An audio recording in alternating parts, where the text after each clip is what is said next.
All right, thank you, Elodie. And thank you all for attending today. I'm excited to tell you a little bit about Tethys Platform, uh, which was the subject of my dissertation when I was in school. Uh, so just a little bit more about me. I studied at Brigham Young University, located in Utah in the United States, and I studied civil engineering. But my civil engineering department was a little unique in that they focused on something we now call hydroinformatics, kind of this combination of computer science and water resources engineering. And through that experience, I developed Tethys Platform, which you'll learn more about today.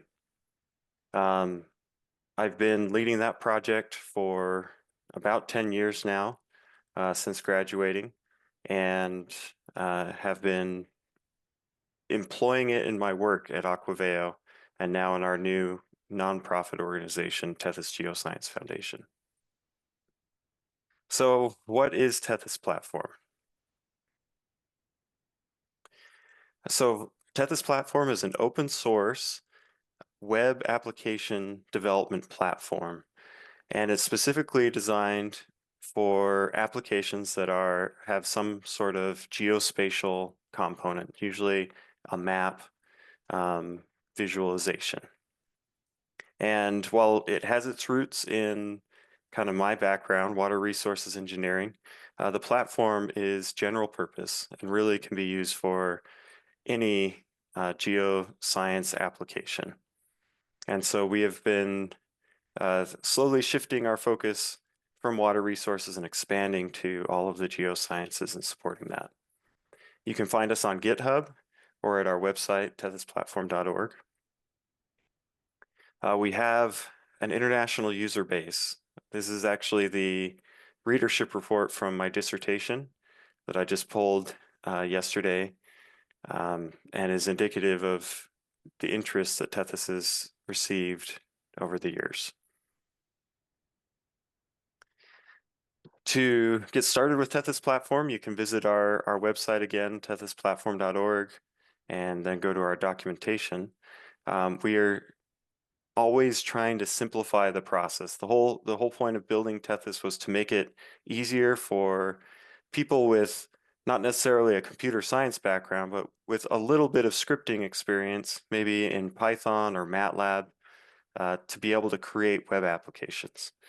And so our current installation is just 3 steps. That's why we call this easy as 1, 2, 3, assuming you have Miniconda, of course. So if you install Miniconda or Anaconda, then you first create the Tethys Platform environment, you activate the environment, and then you can run this command Tethys Quick Start that will finish installing and setting up Tethys and get you going. Tethys Portal is I guess, the primary application that is running when you start Tethys. Tethys Portal is not a central website or a hub. It's a web application that you can serve on your own server, either at your institution or in the cloud, and you can install applications that you have developed to share with the world.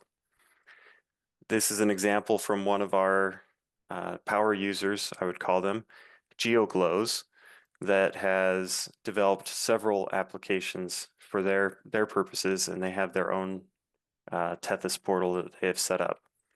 Tethys portal is customizable, so you can kind of recolor, rebrand, retheme it to match your organization's branding. And you can, of course, install the applications that you've developed. You can also install applications that others have developed. One thing that Tethys Portal provides out of the box is user management. If you require your applications to be accessible through a login, so maybe you don't want it public to everyone, you can enable that, and you can manage your users and administer the site through the site admin that it comes built into the portal. It's also a content management system. There's a kind of a default homepage that it comes with, but you can, again, through the administration pages, customize that content to really showcase what your portal is about. And it's built on an open source project called Django, which is one of the most popular Python web frameworks. And that really provides our core web foundation, and really what we depend on it for is the security. So as long as you're up to date with the latest version of Tethys and Django, you should have the latest patches so that your portal can be secure.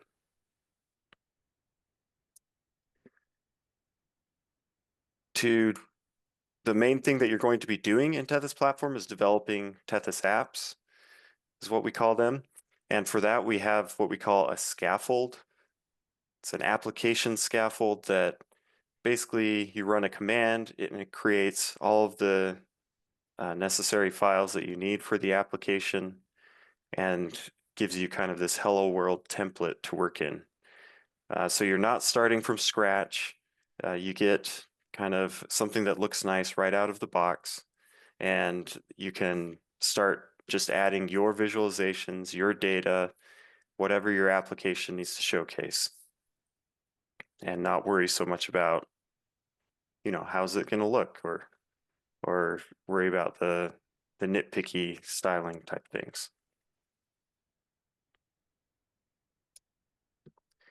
Tethys Platform comes with a number of tools for enabling you to create not only geospatial visualizations with maps, but also other types of data visualizations with plots and such. We depend on other open source projects to provide this functionality. So for example, OpenLayers and Cesium are some of the mapping tools that we provide in Tethys Platform. Cesium is a 3D globe type application.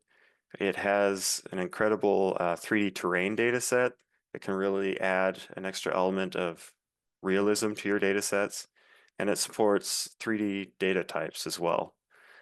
These are examples of some projects we did for the Army Corps of Engineers at Aquaveo, and showing I guess the top left is kind of a river flood situation, and the bottom, I guess the others are all coastal, kind of a wave model is what we were showing.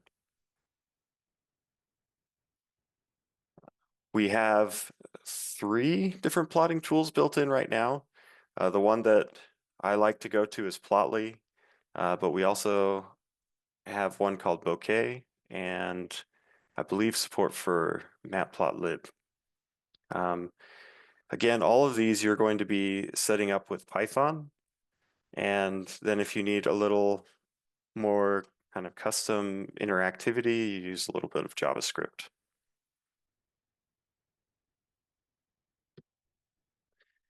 We have, I guess, a concept called gizmos that are really pieces of a website that you can insert into your page.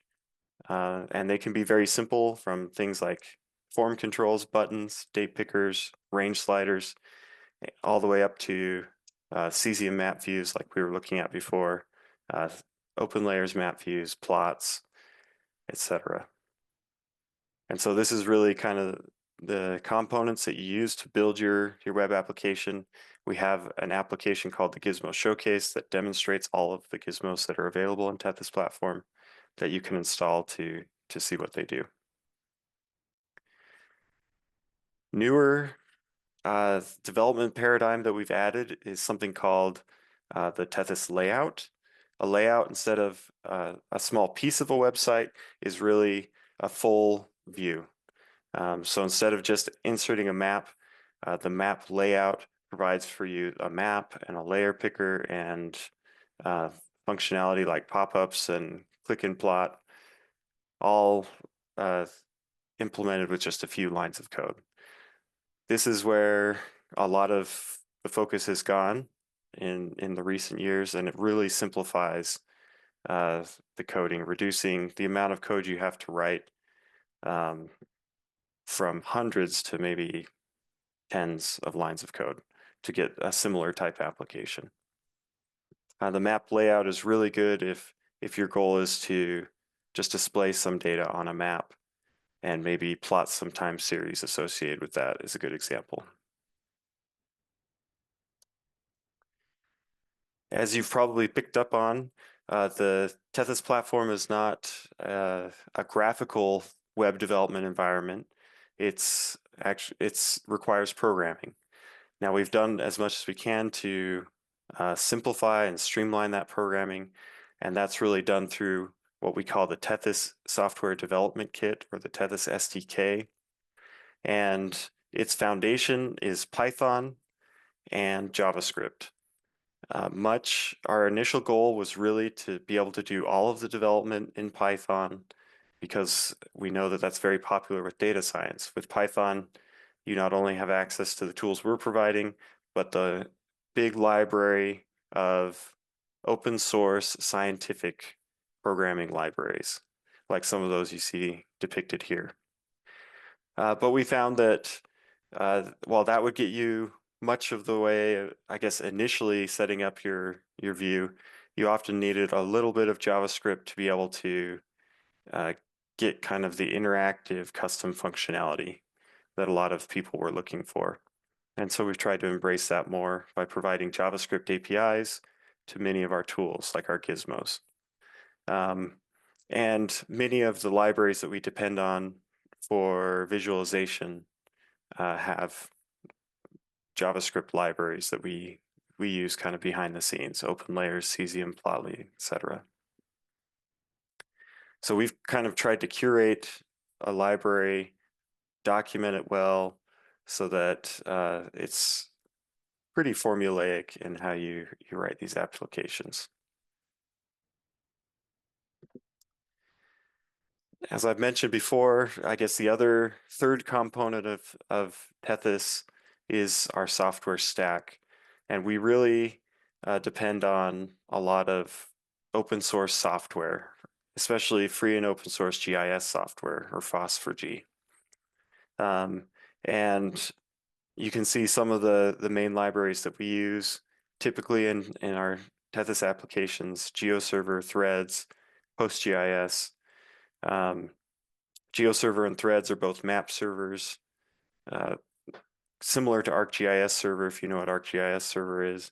We are also compatible with ArcGIS Server. Um, and all of this is really made possible through the Open Geospatial Consortium, which works with all of these software developers, both open source and proprietary, to develop standards of communication so that you can mix and match and plug in uh, whatever tools you want. So even if you aren't using GeoServer or Threads or ArcGIS, if you're using another map server that implements the Open Geospatial Consortium standards for map services, you can bring those into Tethys very easily. And we've kind of really built around that standard to make it so that we could be interoperable with as many different tools as there are. We have one of my PhD advisors, Dr. Dan Ames, called this the big box of GIS stuff in a lot of his presentations. And that's a good way to describe it. We basically package all this into a big box. We call it Tethys Platform. We also provide some tools to help you with cloud computing. The two primary tools that we have built in are HT Condor and Dask. HT Condor is really a general purpose high throughput computing, but we use it as a general purpose job scheduling system. So if you need to run, say, a model as part of your application, HT Condor can be set up to run that. And then you can view the status of the job running in our job table gizmo, which is depicted below. Dask is a pure Python job management system that if you have a lot of your code in Python scripts, um, they can be adapted to be run in Dask pretty easily. And again, that plugs into our job table gizmo so that you can indicate the status of running jobs to your users.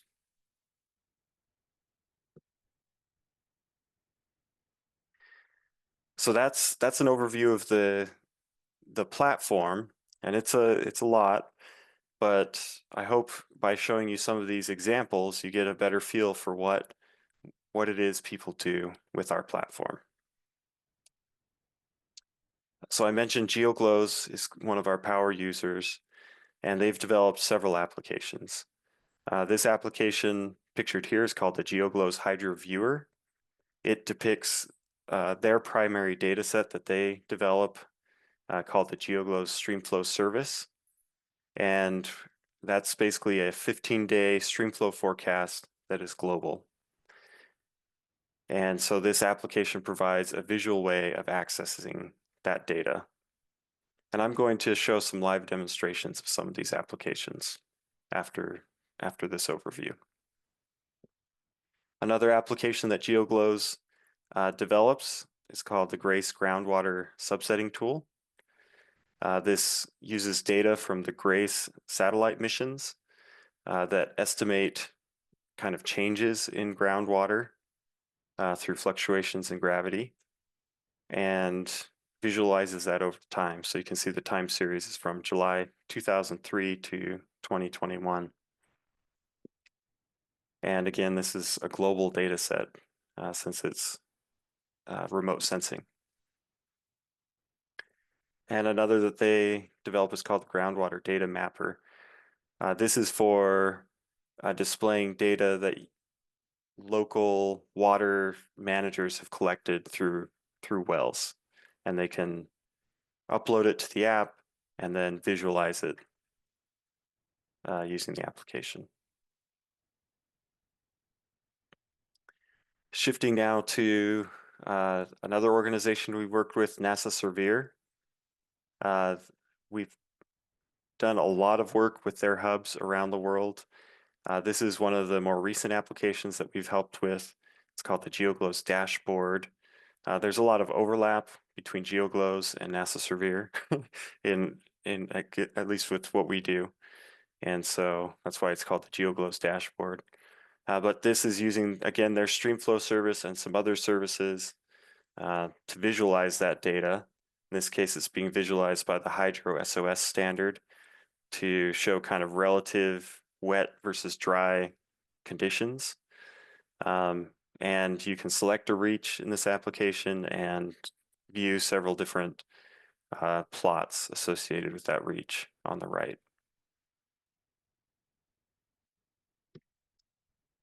One of our most prolific users in Surveyor is one of their hubs in, I think they call it the Himalaya Kush region in Southeast Asia. And they've developed many applications. This is just one of them called the Regional Drought Monitoring and Outlooking System for South Asia. Again, you'll see a common theme is people like to build dashboards using these applications. We've worked with different government organizations in the United States. This is an application that's not publicly accessible, it's for internal use only, but our partners at the Office of Water Prediction in NOAA developed this to help them produce their daily briefing reports. So they are able to compare and contrast different data sets that they're looking at to help them form their guidance, and then they can actually create a PDF printout that they can distribute. Another kind of a tangential organization associated with NOAA is Cairo.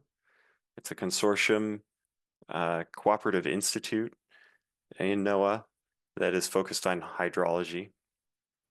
And this is an application that we didn't develop ourselves, but we helped someone in Cairo kind of get started, and they developed it to show some different data sets associated with the new national water model that NOAA has been developing. for evaluating its performance. Again, all of these kind of have a water theme because that's where Tethys grew out of, and that's the community we connected with. But we really are trying to expand beyond that. So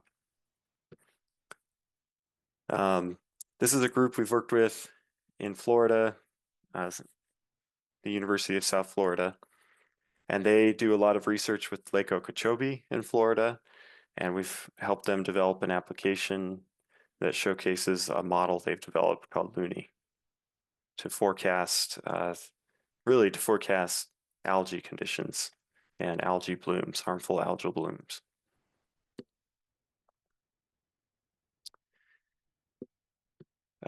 As I mentioned, we have many international users. This is another organization that picked up Tethys Platform to develop their Fanfare portal that provides kind of operational flood forecasting in Western Africa.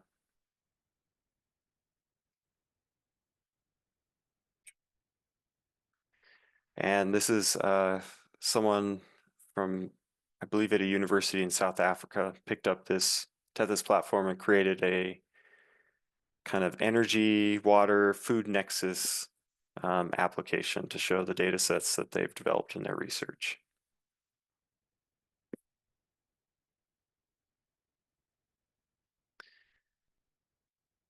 Okay, and then this is one that we've developed at Aquaveo for Arizona State University and an organization called the Salt River Project.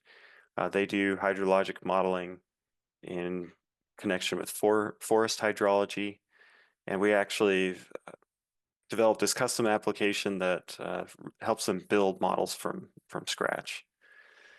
This is probably a more advanced application than is typical in Tethys, but I wanted to show it to show that you can really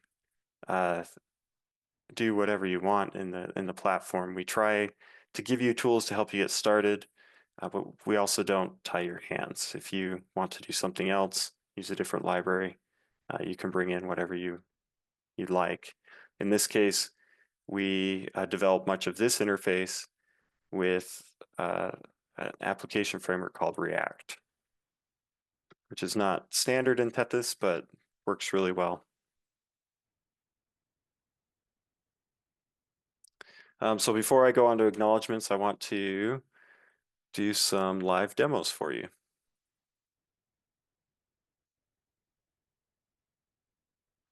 So first, I'll go to the GeoGlows portal. This can be found at apps.geoglows.org.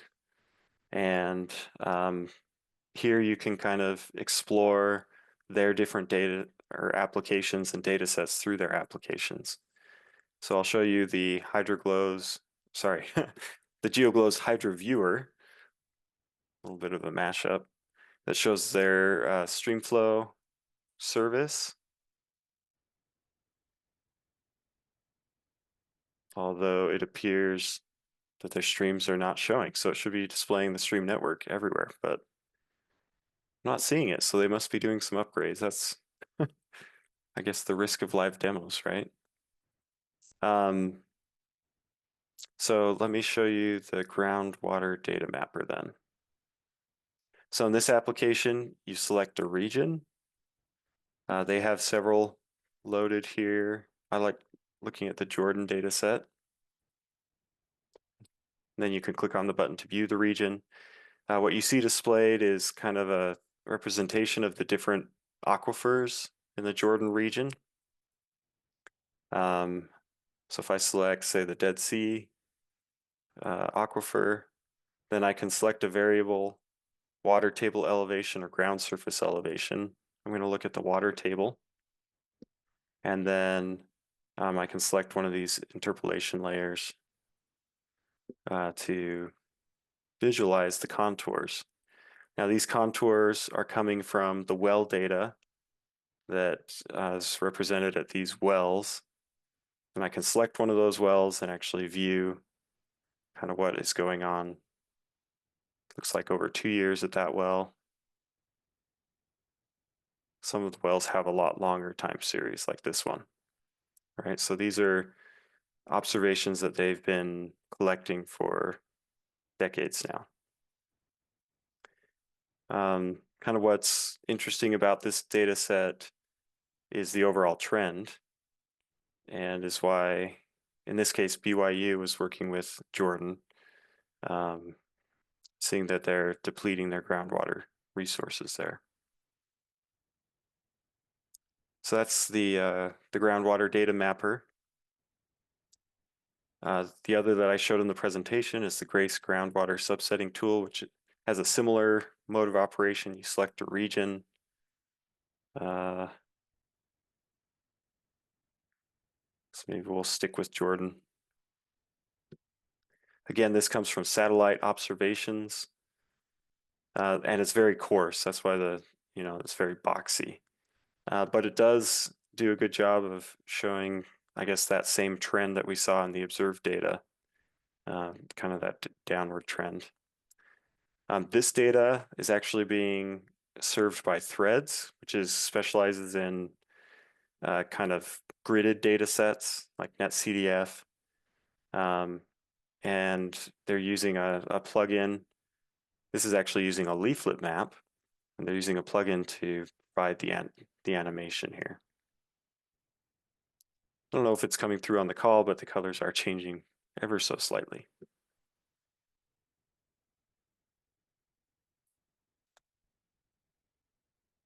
I think you can also just click anywhere on the plot. Oh, maybe not.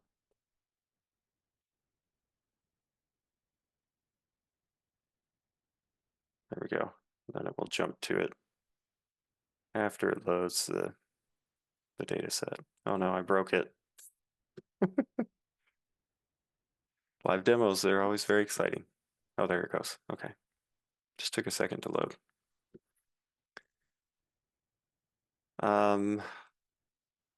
Yeah, I'll let you explore some of these others on your own. Again, this is apps.geoglows.org. This is a really good site to look at as an example for Tethys applications. The next portal I'll show you, again, this portal is hosted by GeoGlows. So this portal is hosted by Cairo, which is at NOAA Cooperative Institute. And they really they're showing, I guess this is a non-Tethys portal that we're seeing here, but it links to a Tethys portal by going to explore the portal. And you can see this has kind of a similar look, but a different theme as the GeoGlows data set. Some of the same applications that were on the GeoGlows portal are here because they're also applicable to Cairo. But they also have their own that they've developed, like this community streamflow evaluation system that I showed you. So in this case, you can select it by watershed, HUC, or state or region. So if I go into state, you can view all of the data points. I think in this case, these are observed data locations.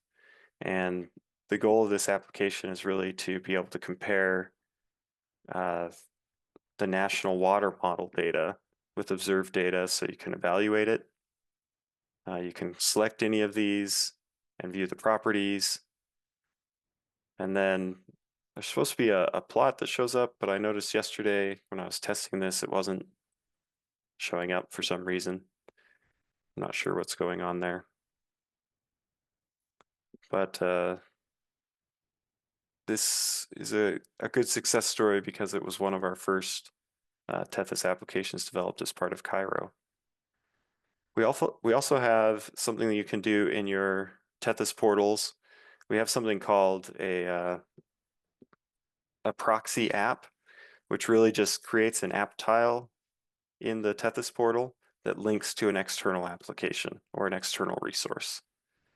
So this OWP, well, no, it's not that one. Let's see. I think it's this UHI FIMS data set, for example, or application is an external proxy application. So it links to an external application that someone developed in Cairo. So if you have existing applications, you can kind of tie them all together with your custom Tethys applications in one portal. So that's the Cairo portal. Next, we'll look at this portal called Firo. It's for another project that looks at atmospheric river phenomenon uh, in the west coast of the United States. And right now we just have this one application that we've developed. It's called Tethys Dash. But I wanted to show it to you because I think it has general applicability. So Tethys Dash is an application that you can use to build dashboards. And unlike a lot of our other applications, the developer of this app made it so that you can do a lot of this graphically without programming. So for example, this is a dashboard that developer made for a reservoir operator, bringing in a lot of the data sets that they look at day to day to make their decisions on how to operate the reservoir. And some of these data sets are showing the atmospheric river forecast for that region. And the dashboard allows you to create, bring in just images like these on the right, but it also allows you to create dynamic plots. I think using Plotly is what this is. So you can hover over and see the data values. It also has the capability of showing spatial data with interactive maps. And if I select this data, I can tie some of the other cells on the dashboard to my selection. And again, much of the layout of this was performed graphically. So I'll just demonstrate that shortly. If I create a new dashboard, maybe call it demo. What you start out with is kind of this blank slate with a single cell, and you can resize it and kind of drag and drop it to where you want it. And to add a visualization to it, use the drop down menu to go to edit visualization. And in this case, the visualizations are provided through plugins. And so for this particular application, it's got plugins for kind of some US Army Corps data sets, some River Forecast Center data sets, and some others. So for example, I could bring in this daily briefing, which is just bringing in an image from the CN River Forecast Center in California. And I could save that and then resize it. And then I can add a new visualization.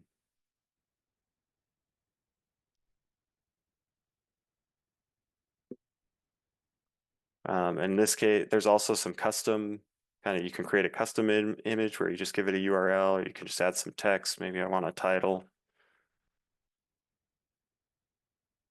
Dashboard. Make that bold. Header 1. And you can just kind of build out your dashboard this way. This is kind of cutting edge. So again, this is a Tethys application, but we're hoping to build this functionality into Tethys soon. If you're interested in exploring this application, I can put you in touch with the developer and they can get you started. I think he's got some pretty good documentation written for it. So the final portal that I'll show you and demonstrate is this portal for the Hindu Kush Himalaya region for Severe. As I mentioned, they're one of our more prolific developers. They've developed several applications and then kind of made duplicates of them for different regions that are custom for the different regions. This is a water agency, so a lot of these are water focused. this is that regional drought monitoring application that I showed in the presentation. And so again, this is kind of a dashboard format, although not Tethys Dash. It's a custom dashboard that they've built within Tethys. And this really, they've brought in a lot of custom tools to really customize their applications to what they want to show. And I really like this example because it shows that you can really work outside of the basic tools that Tethys provides.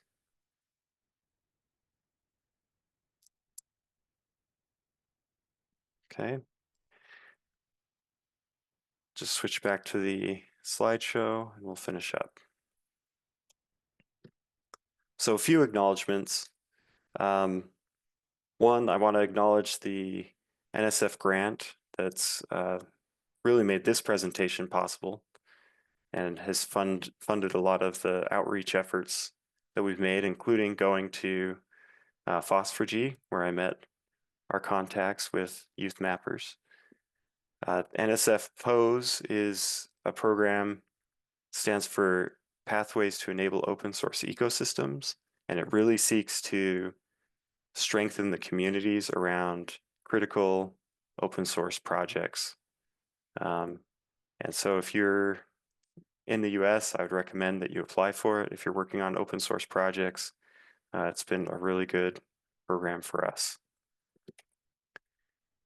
Through that program, we set up a nonprofit, Tethys Geoscience Foundation, that really we're hoping to take the reins of Tethys Platform and really make it more sustainable in the future. I've kind of been fortunate that my employer has allowed me to support it as part of my work. We use it in our work at Aquaveo, but we want to make sure that Tethys Platform and other similar projects are able to be sustained in the future. I encourage you to go check out our site. As I mentioned, it's a nonprofit. And if you'd like to stay in contact with us, joining the Tethys Geoscience Foundation is a great way to do that, or follow us on one of our social media platforms. I also have a couple of announcements. We will be having a conference we call Tethys Summit this year. It's going to be in July at Tampa, Florida. So if you're in the area, save the date. We'd love to see you there. We'll be posting a talk proposal soon, but there will also be travel grants. We're hoping to enable a lot of our users to come and attend the event. And it should be great for networking. And also, even if you're not familiar with Tethys, we're going to have some workshops that it'd be a great way for you to get started using Tethys.